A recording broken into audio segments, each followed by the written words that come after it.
This is the next workshop in the 2025 New York State World Languages Professional Learning Series. My name is Candice Black, and I'm your World Language Associate in the Office of Bilingual Education and World Languages of the New York State Education Department. Welcome to Administering the Interpersonal and Presentational Assessment tasks at Checkpoint A. Successful administration of interpersonal speaking and presentational writing tasks comes from knowing and consistently applying proficiency-based scoring criteria. In this webinar, participants will review the relevant sections of the principles and guidelines for adopting or creating locally developed benchmark assessments for Checkpoint A modern languages and sample scoring guides aligned to the New York State World Language Master Rubrics. Participants will examine a variety of tasks and observe how to apply the scoring guides to assess student proficiency at the Checkpoint A level. Our webinar presenters today are Dr. Joanne O'Toole, Bill Heller, and Dr. Lori Langer de Ramirez. Without further ado, it's my pleasure to invite Joanne, Bill, and Lori to begin this webinar. So thank you, Candy, and thank you everyone for being here. We're very impressed with the attendance that we're getting today. So clearly this is an important topic for you. So we're going to start by taking a look again at our webinar symbol key. Please, as Candy said, keep your microphone muted. You will see this little gold folder up in the upper right-hand corner of certain slides to indicate when a document is available to you in the handouts folder. If you're just joining us now, you'll see that Bill is putting the link to the handouts folder in the chat, and he'll come back to that at multiple points during today's session. There will be some times that you see this blue thought bubble, and this is simply for you to think alone. Please do not attempt to unmute yourself and speak. And as Candy said, she has the chat box disabled. We will be opening that up at the very end for your questions. So just a reminder that this is not the only spring webinar available to you. There are two more upcoming. One will take place on Tuesday, March 25th, 4 to 5 p.m., specific to classical languages. Presentational and interpersonal communication for classical languages, Part 1. Part 2 is being scheduled at this time. And then for all languages, creating meaningful communicative contexts with guest presenter Mike Travers, Tuesday, April 8th. We recognize this is a date that some of you may have your spring break, but don't forget, all of these sessions are recorded. You can watch them recorded and take the quizzes for CTLE credit. So we have a few goals for today, starting with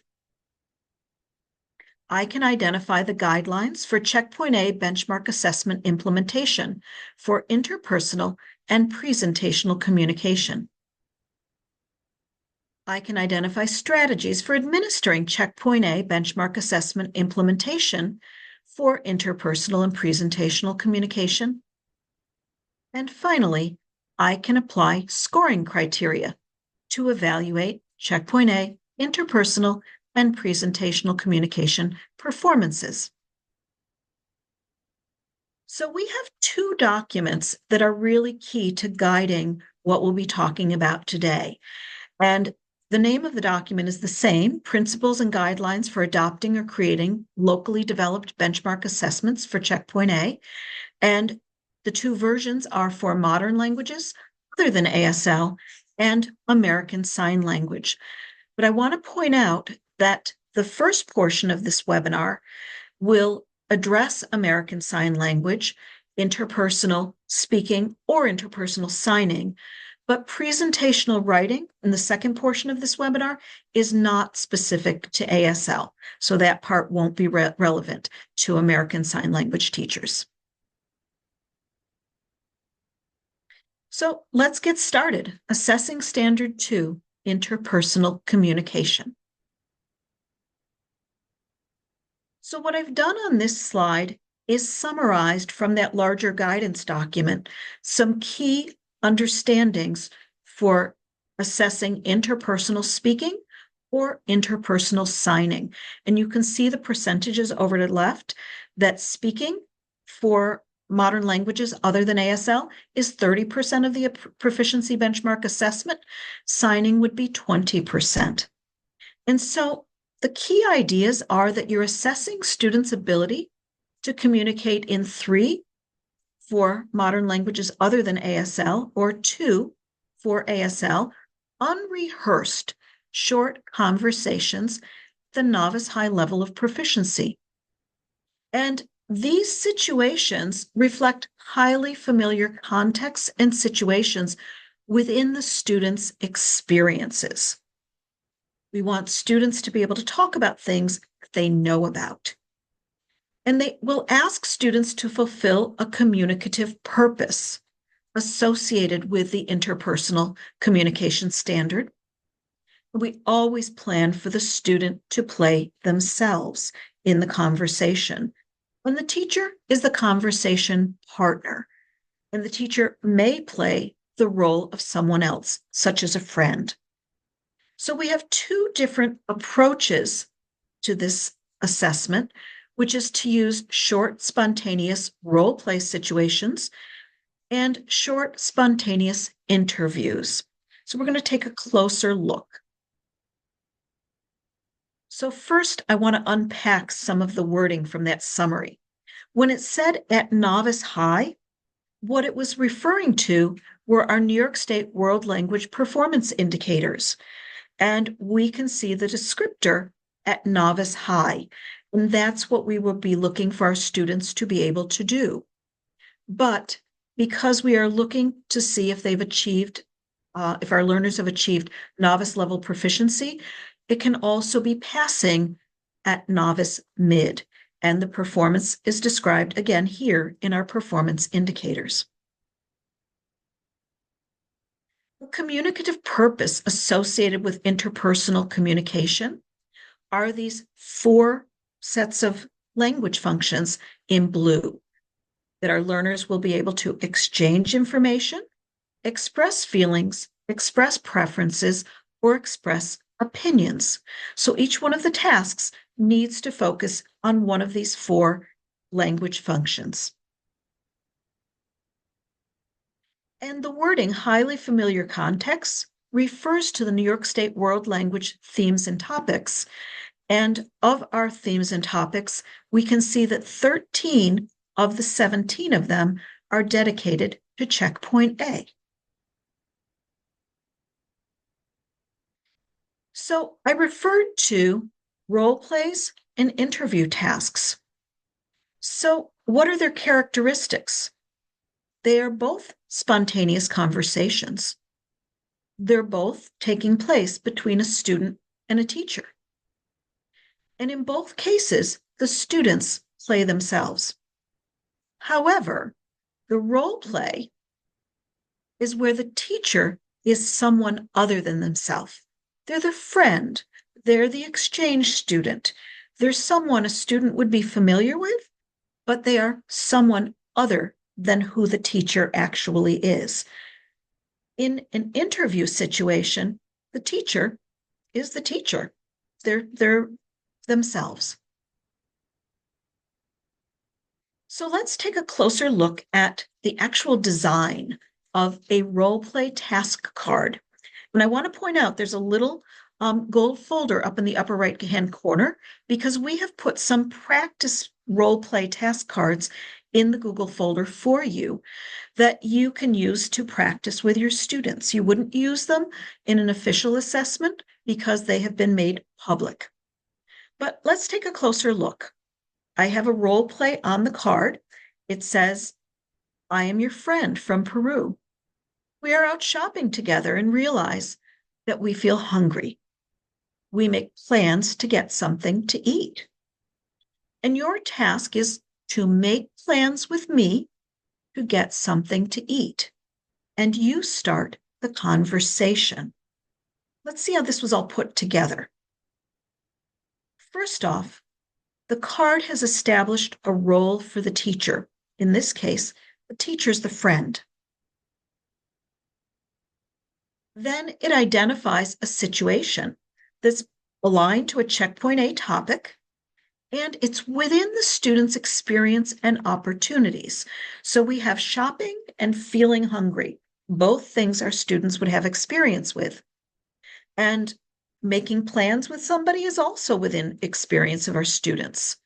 Checkpoint A, both shopping, food, and meal taking are appropriate checkpoint A topics. And then we want to define that communicative task that the student must complete using an interpersonal language function. So you'll see bolded, to make plans with me to get something to eat. And making plans is the language function. And you may think, wait a minute, when you showed me that slide with the 4 interpersonal language functions, I didn't see making plans. But what you did see was exchanging information. And making plans is a means of exchanging information. So the wording doesn't always have to be exactly the wording from the standard, but it certainly has to have the essence of that language function. And optionally, you can identify who starts the conversation. We're going to come back to that shortly. So let's take a look at how the design of the interview task card. So here's the task. Let's have a conversation about what we prefer to do in our free time. And your task is to tell me about your preferred free time activities. I will start the conversation. So first off, we're aligning the situation to a checkpoint A topic and within students' experience and opportunities. So this is about what we do in our free time. Leisure is one of our checkpoint A topics, and our students, hopefully they all have some free time.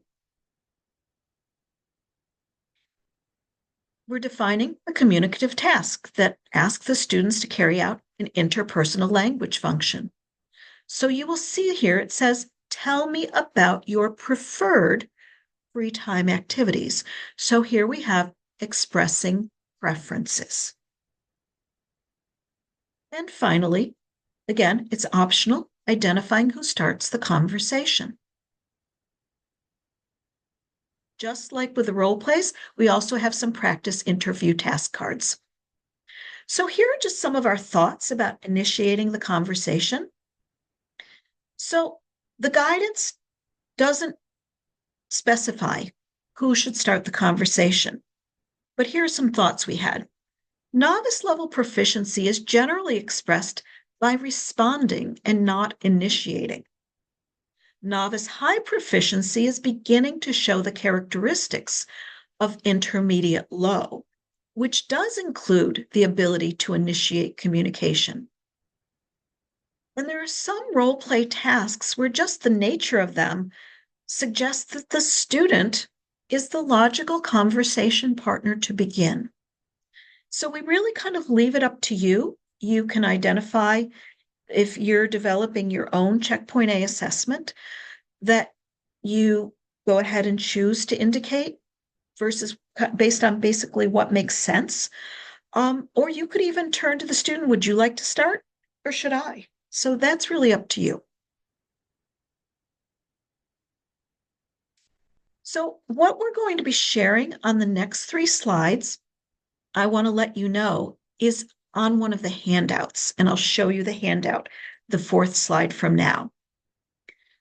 So we want to make sure that we have prepared both our students and ourselves for the checkpoint A interpersonal speaking or signing tasks.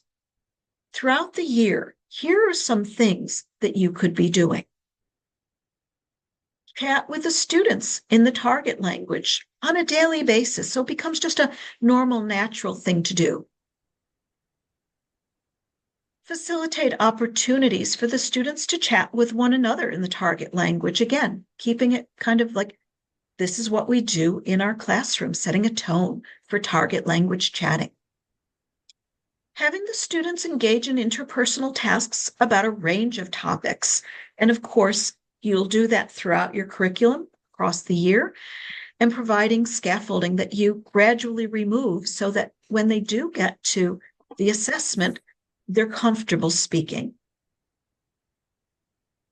And teach and have students meaningfully use language chunks that are in support of those interpersonal language functions. Teach them and have them use reactions to what a conversation partner has said so that it doesn't become one-sided. Give them some strategies for circumlocution so they don't get caught up when, I don't remember that word. And strategies for negotiating meaning, in other words, asking for some clarification.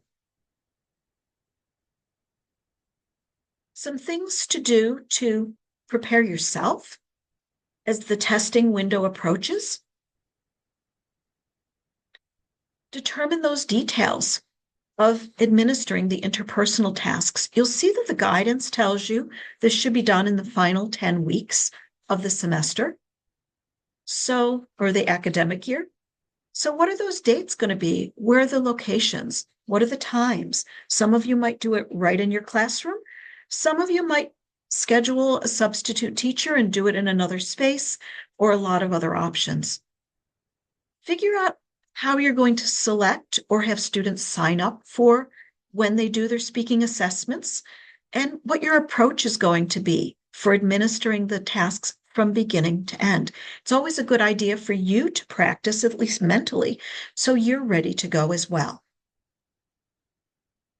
And familiarize yourself with scoring guide criteria. We're going to look at a sample scoring guide. You may have one that is slightly different than ours.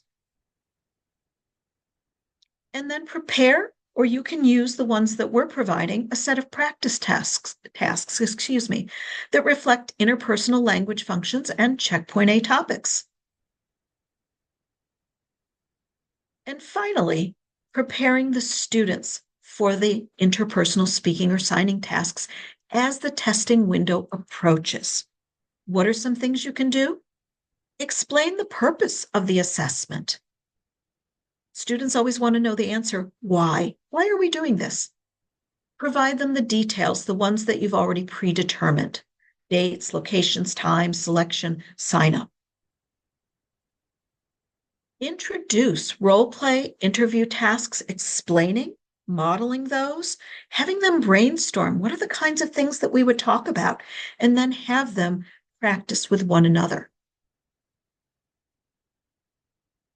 And familiarize the students with the scoring guide so that they know what the criteria are that they're being assessed upon. You might have them have some model tasks that they score so that they can really listen for certain criteria, and they may even engage in some self-assessment. So this is the first page of, well, as the front of a two-page document that is in the handouts folder that has every bit of content that was on the last 3 slides, specific to the interpersonal speaking and signing assessment tasks. So, first thing I want to make sure we do before we go any further is that you have your volume turned up. This is our first foray into using video with one of our webinars, and we're doing our best to have the sound as loud as we can. It may not be perfect, so you want to make sure you're in a place where you can hear, and you want to have your volume all the way up. So we're going to have you do that right now. We're going to pause for a moment while you do that. Okay, so now your volume is up, and this is what's going to happen. You've got a thought bubble there. This is for you to simply notice some steps for administering the interpersonal conversation.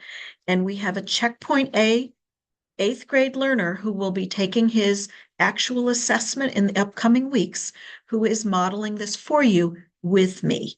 And Bill will be clicking to show you the steps as I am going through them. Hola, Finn. Hola, senora. So today we're going to do what's called an interview task. And an interview task is where you are yourself, you're Finn, and I'm me, your Spanish teacher. Okay.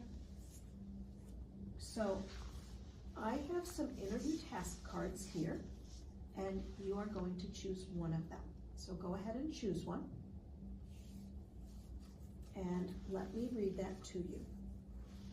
Okay, this is task number 3. So I'm going to write down task 3, and let me read it to you. Let's talk about your opinions about different days of the week. And your task is to tell me what days you like or dislike. And I will start the conversation. So what is it that you have to do? I have to tell you what days of the week I like or dislike. Absolutely. So take a moment to think about that. Let me know when you're ready to start.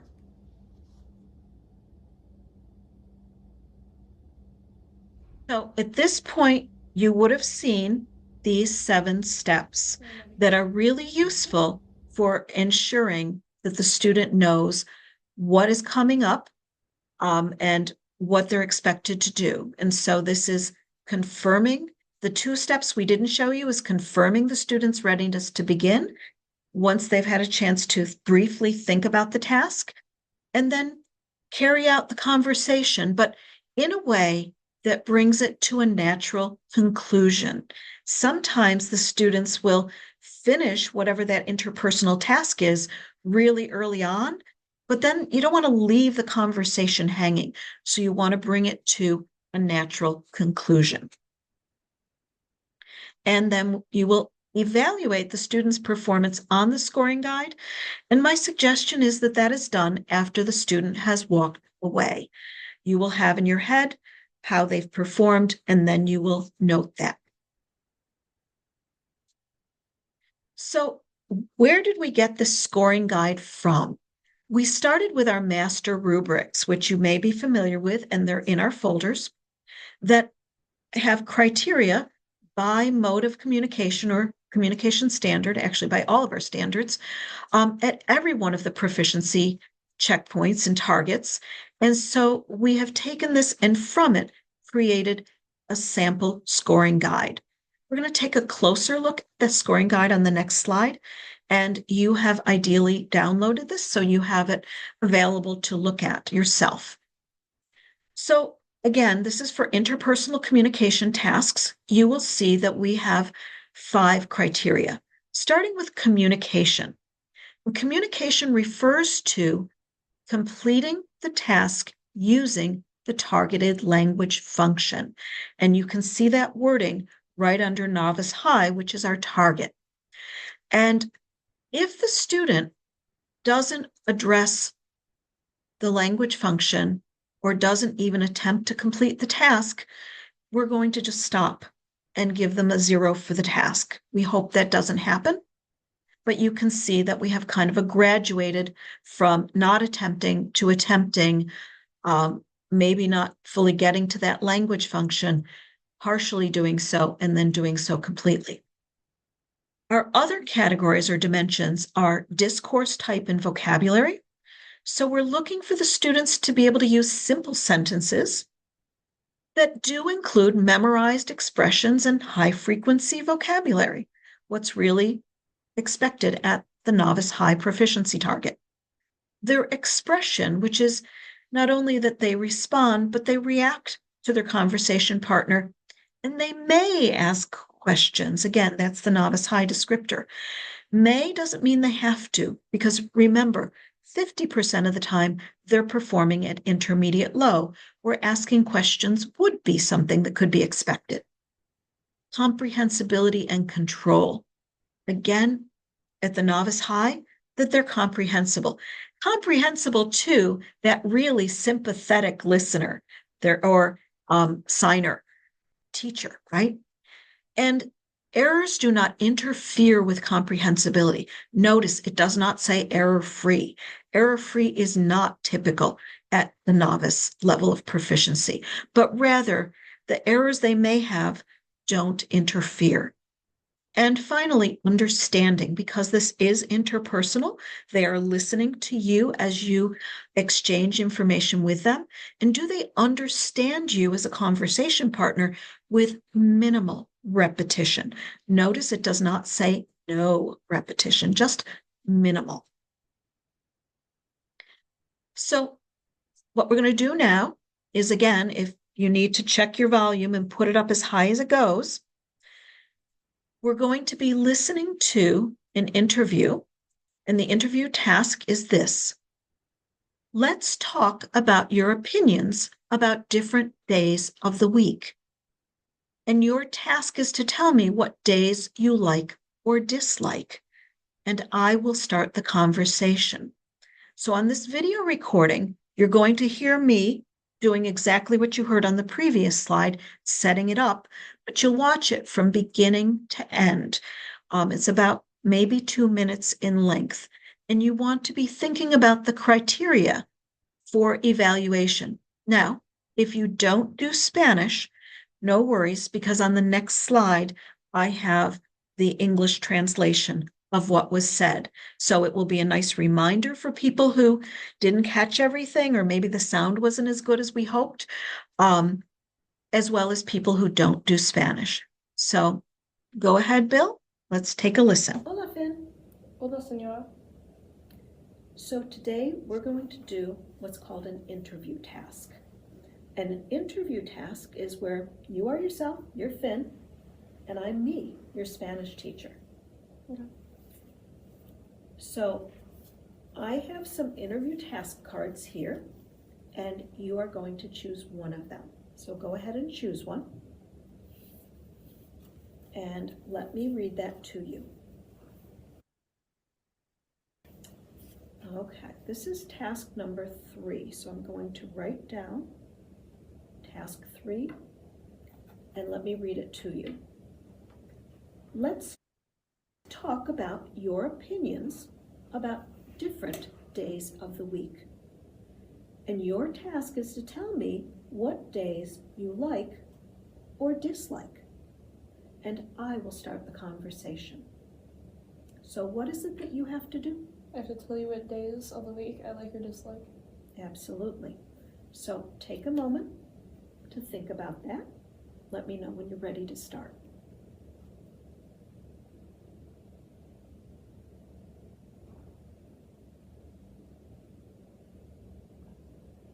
I'm ready. Okay.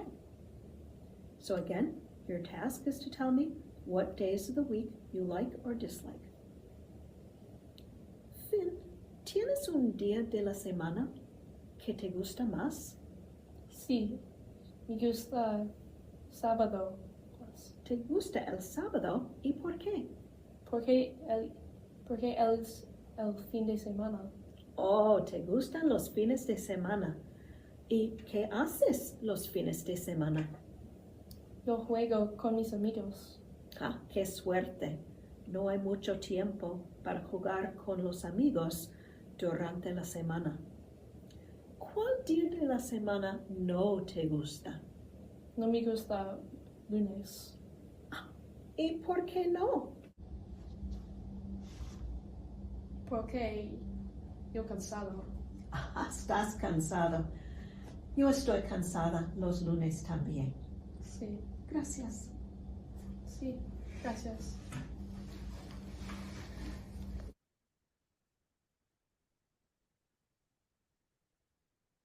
So think about your rating. And again, here's what was said, starting with the conversation partner, and you kind of go back and forth, back and forth. Finn, do you have a day of the week that you like most? Yes, I like Saturday. You like Saturday, why? Because I left out a word. He said it is the weekend. You like weekends. What do you do on the weekend? I play with my friends. How lucky. There isn't much time to play with friends during the week. What day of the week don't you like? I don't like Monday. And why not? Because I'm tired. You're tired. I'm tired on Mondays too. Yes, thank you. Yes, thank you. So you see how it comes to a natural conclusion. So let's look at how I scored it. Starting with the communication. He stated that he likes Saturday and dislikes Monday. So he certainly fulfilled the communicative task. He receives a 2. He spoke mostly in simple sentences. He used a memorized expression, me gusta, I like, and high-frequency vocabulary, days of the week. And so we can see he also met the novice high criteria and received a 2. He responded to questions without difficulty. He didn't offer any reactions, and he didn't ask any questions. So here's where he's hitting the novice mid, where he responds to the conversation partner, and he would receive a 1.5. He was comprehensible. He had some minor errors, but they didn't interfere with my ability to comprehend him. And so he has hit novice high and earns a 2. And his responses demonstrated that he understood what I was saying to him, and he didn't need, nor did he even request any repetition. So he again earns a 2. And we can see that the rating on this task is a 9.5. And remember, there are multiple tasks that the learners are completing, 3 tasks in modern languages other than ASL, 2 tasks in ASL. So it would be at the conclusion that we would round up if there were 0.5 available.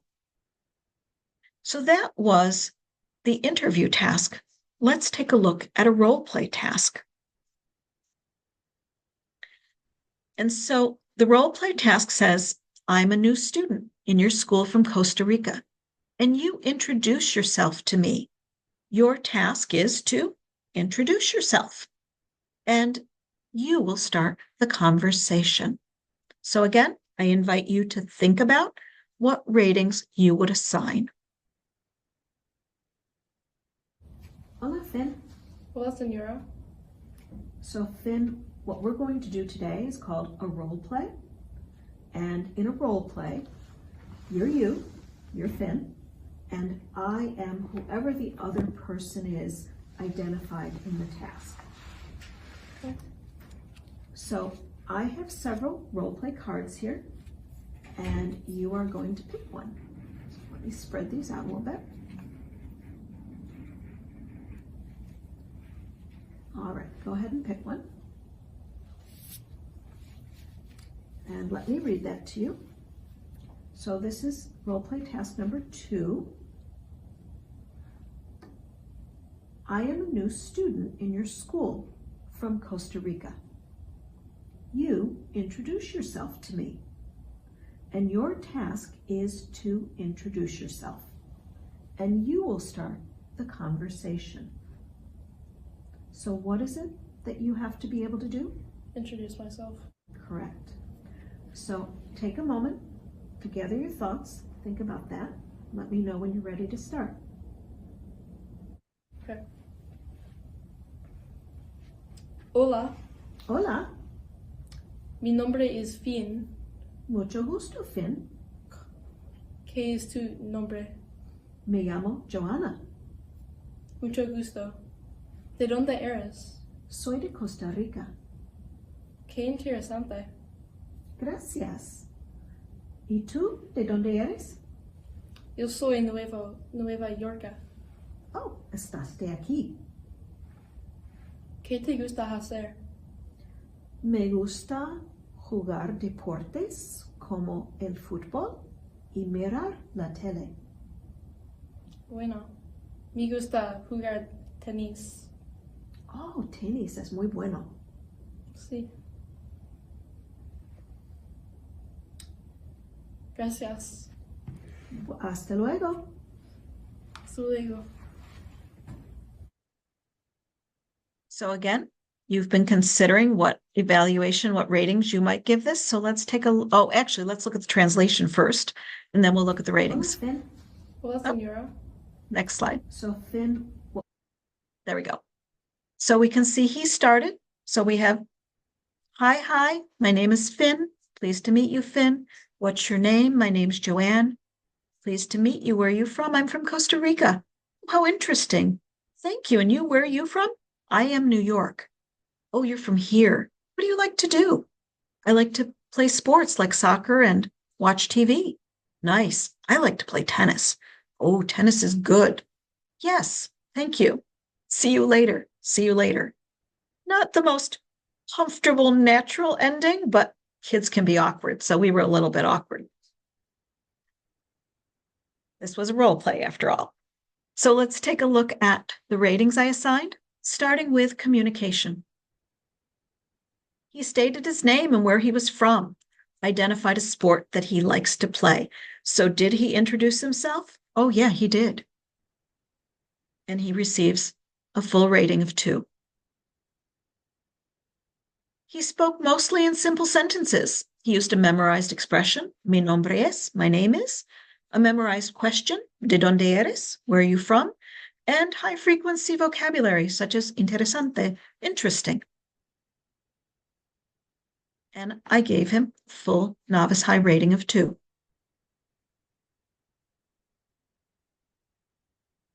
He initiated the conversation. He responded to questions and he offered reactions and asked questions. So this was different than you heard him in his first performance. So that's not unusual to see some unevenness in the performances. So again, he receives a 2. He was comprehensible. I understood him fully. He had, a little New York error there, but it didn't interfere with my ability to understand what he was saying, and it was very minor. And he again receives a rating of 2. And his responses demonstrated his understanding of me as his conversation partner. He didn't require or ask for any repetition. So again, he earns a 2. So he would have received the full 10 points. So that's our trip through the interpersonal speaking. And even though we don't have an example specific to signing, everything that was just demonstrated would apply. It's just rather than speaking, everything would be done through signing. So now we're going to switch gears and take a look at presentational communication, specifically presentational writing. So the summary wording, actually, I want to point out that in the guidelines, it tells you that presentational writing can be anywhere from 15 to 30%. And that's because if someone chooses to include presentational speaking, that can be anywhere from 0 to 15%. So here's what the summary of the guidance says. It assesses the student's ability to write 2 or 3 short messages at novice high. So the number of short messages are going to be related to the point values that you give presentational writing, and reflects highly familiar contexts and situations within the student's experiences. And it asks students to fulfill a communicative purpose associated with presentational communication, particularly describing, sharing information, and giving reasons, or describe, inform, and explain. And so when you think about those different language functions, what you want to bring to mind are the formatting types that would be familiar to the students at checkpoint A and that would be appropriate for their proficiency and appropriate to the language functions. So, for example, describing might happen in an email, or sharing information in an invitation, or giving reasons in a note. So again, at novice high takes us right back to our performance indicators. And we remember that novice mid is considered passing. Communicative purpose associated with presentational communication. We have 5 language functions.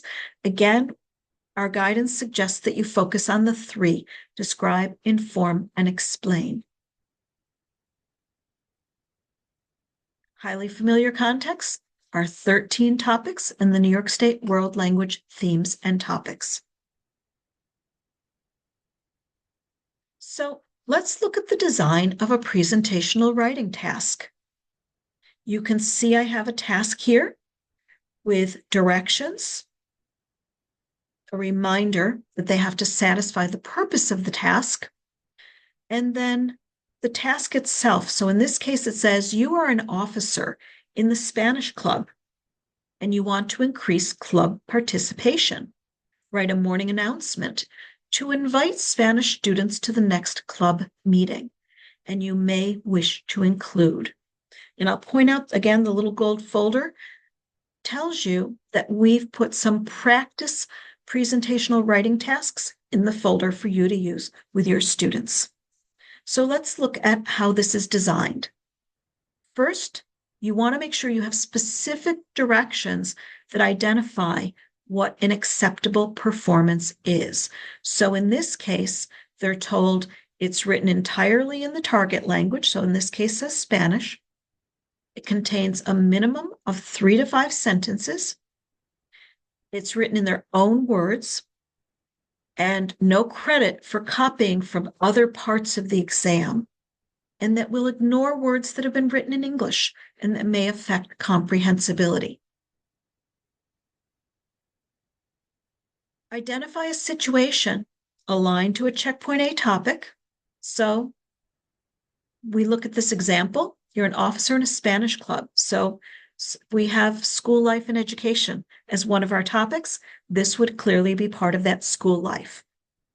And within students' experiences and opportunities, they're members of clubs, or they know they have opportunities to be members of clubs. And finally, to define the communicative task. And you see that again, I've bolded what it is that they must achieve. And so in this case, it says they must achieve the language function of inviting. And so inviting in this case is a form of informing. And you actually see right after I've written task 41 in parentheses, it says inform. And not only the communicative task, but the format. In this case, it's a morning announcement and an audience. And in this case, the audience are going to be the other students. And optionally, you might include some suggestions of what students might write about. So just like we did for interpersonal speaking and signing, we went from our master rubrics to develop a scoring guide. And again, we refer to this as a sample scoring guide that you are welcome to use in your assessment or slightly modify, being true to the performance indicators and the master rubrics. So taking a closer look, you can see that we have, let's see, 1, 2, 3, 4, 5, again, dimensions. Starting with communication, again, they have to complete the task using the targeted language function. Discourse type at Novice High, we're looking at the use of simple sentences that may include memorized expressions and high-frequency vocabulary. We have vocabulary as its own category, uses a variety of high-frequency vocabulary that advances completion of the task. Comprehensibility, they're comprehensible. They may have errors, but they don't interfere with their comprehensibility. And their control, that they can be accurate with that memorized language and use basic language structures. So in the next 3 slides is information that is on the back side of the handout. How are you preparing your students throughout the year for presentational writing tasks? Have them complete short presentational writing tasks that address the different presentational language functions about a range of topics for a range of audiences in various formats that are appropriate to checkpoint A, providing scaffolding that you gradually remove, and please, and you may be laughing here, with their most legible handwriting. They will not be doing this assessment locally on a device. This would be done in their own handwriting. And teach and have students meaningfully use language chunks that support use of the various presentational language functions and strategies for circumlocution, so they don't get caught up on that one word they don't know. They have another way of articulating their thinking. Preparing yourself as the testing window approaches. Prepare a set of practice presentational writing tasks, or use the ones that we've provided. And prepare model texts, ones that demonstrate for them what it looks like to address a language function, vary topics, different audiences, and different formats. And familiarize yourself with scoring guide criteria, whether it's the one that we've created or one that you will be using that may be different. And preparing your students in advance of the on-demand assessment. Make sure you've provided them details about the date and time and location of the on-demand assessment. Explain the purpose of the presentational writing assessment. Introduce the writing prompts and model texts. So explain the task design using the prompts and the model texts. Have students brainstorm what they know that would help them be successful in task completion, and have them write presentational tasks. And familiarize them with a scoring guide so they can apply it to model tasks, to peer tasks, or self-assess using the scoring guide. And again, this handout's in the folder. This is page 2 of the handout on preparing yourself and your students. So, just like we did with the interpersonal speaking, we're going to look at some examples of presentational writing. So here we have the task. You are writing to your pen pal in Mexico, and I didn't mention that this focuses on informing. You are curious about what pets people have in Mexico. So write an email to your pen pal to tell them about pets where you live and find out about pets where they live, and you may wish to include. So we have the tell and find out as exchanging information. We have the text type an email, and the audience is a pen pal. So let's look at the example. So here's the example. Hola, tengo dos perros y dos gatos. ¿Tú tienes mascotas? Los nombres de mis perros son Rena y Leila. Los nombres de mis gatos son Theo y Sandy. Yo camino con mis perros. ¿Qué mascotas son populares en México? Tu amigo Finn. We have the translation here for you. And what I've done in red is pointed out where there are errors. So if you don't do Spanish and haven't noticed what the errors are, we see that he's missed some accent marks and he has some errors in agreement.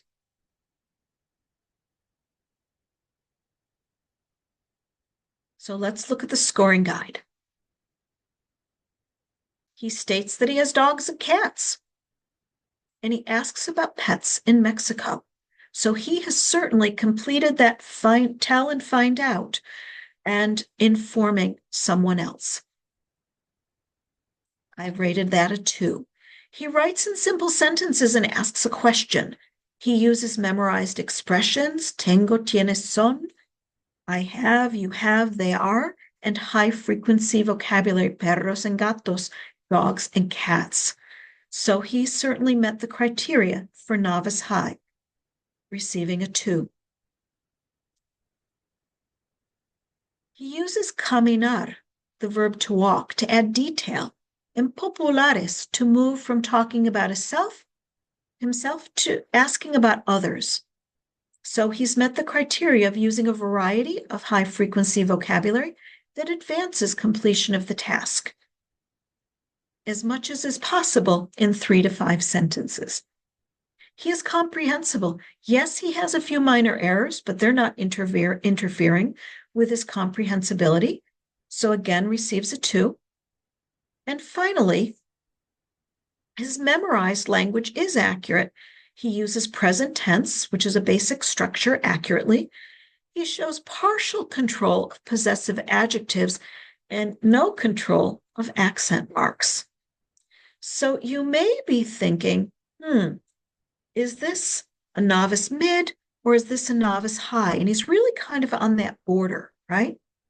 So one of the things that we give you in the scoring guide guidance is if the student is on the line, we always want to give in the student's favor. So I'm again going to assign him the 2 for a total rating of 10. Let's look at another example that another student wrote in answer to this very same prompt.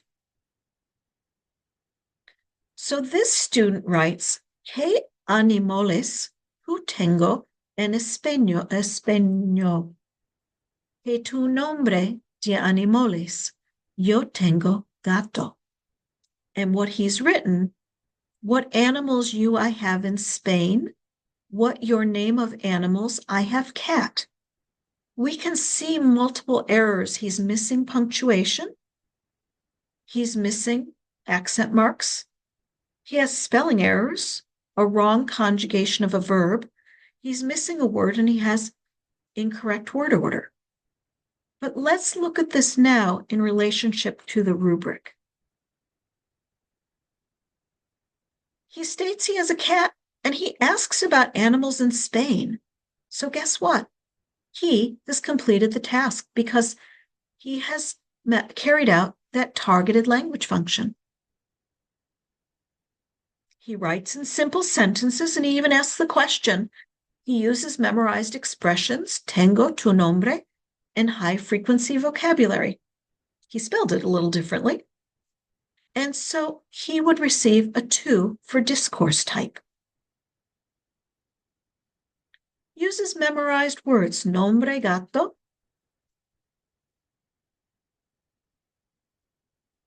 So we can see this is where, with vocabulary, he's receiving a rating of a 1 because he uses some memorized words or phrases, uses some vocabulary related to the task. There's no real variety here. And the reader, who's accustomed to novice learners, still has to pause in the first 2 sentences to determine his intended meaning. So for comprehensibility, he's also receiving a 1. He's somewhat comprehensible, and his errors are interfering with the comprehensibility by creating need for the reader to pause.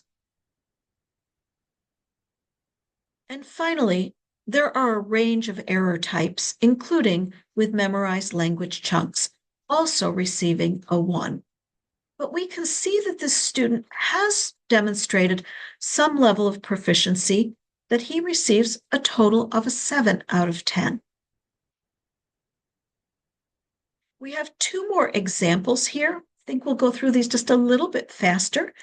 And so this is a describe language function driven task. Your pen pal from Bolivia just sent you an email with a photo of classmates in their school uniforms. Write an email response describing what you and your classmates wear to school. So describing what you and your classmates wear to school, we have the communicative language function and context. The audience is that pen pal, and the email is the text type. And so go ahead and click the English. We'll just look at the English together. Hi, my friends. Hi, my friends and I wear t-shirts and pants. In my school, the students don't wear uniforms. We go to the mall for clothes. We buy clothes on the weekend. In winter, students wear sport pants and jackets. In the summer, students wear t-shirts and low pants. We can see a spelling error, a wrong preposition, a reflection of the first language, a word that gets repeated, a wrong word choice, and an agreement error. When we look at it in relation to the rubric, what we do see is that he describes what he and other students wear to school in 2 seasons, and he states that they don't wear uniforms. So he's more than completed the task using the targeted language function. He's written in simple sentences using memorized expressions, vamos, and high-frequency vocabulary, the words for t-shirts and pants. He's used centro comercial, or shopping center or mall, to identify where they buy school clothing, weekend, fin de semana, to say when they buy school clothing, and he uses the seasons to differentiate the clothing worn. So again, we have a novice high rating. Comprehensible, yes, there are minor errors, but they're not interfering. And finally, the memorized language is accurate. He's using present tense, a basic structure. There are errors, but they're mostly associated with attempts to actually create with the language, which is at the intermediate level of proficiency. So when our learners are making mistakes associated with the next level of proficiency, that's not the place to ding them. So you might have been thinking, is this a little bit lower rating? But we have the reason why it's not. It's definitely at novice high. So let's look at one final example, and then we'll bring this to a conclusion. So here's an example of a task with explain. You are not going directly home after school today. You may have other plans. Write a text message to your host teacher explaining your plans. So the text message is the text type or format. The host parents the audience, and explaining your plans would be the communicative language function and situation. So let's read the English. Hi, Señora. I'm going to the movie theater with my friends to see a movie. The name of the movie is Mission Impossible, and I'm going the house in 3 hours. See you later. We see that he's actually kept to the 3 complete sentences rather than extending to 5. But it is a text message, so that makes sense. He's missing an accent mark, and there's a place where or a couple accent marks, and there's a place where he has a wrong word.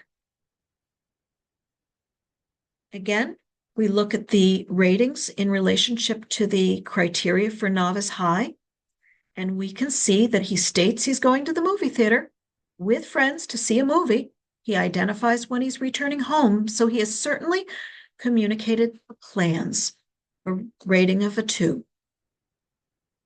He writes in simple sentences using memorized expressions. Voy a, I'm going to. High frequency vocabulary, such as amigos and casa, how, or friends and house, another 2. He uses película for movie, and the name of a movie in Spanish, Misión Imposible, to add details and advance the task, another 2. And he is comprehensible. There are minor errors, but they're not interfering. Again, a level 2. And memorized language is accurate. He uses present tense accurately, but he doesn't show control of accent marks. But that might make you think it should be at 1 level lower, but he is using those basic structures accurately, and certainly the majority of what he is doing, he has control over. So we would see a rating of a 10 on this task. So I want to give a special thank you to our contributors.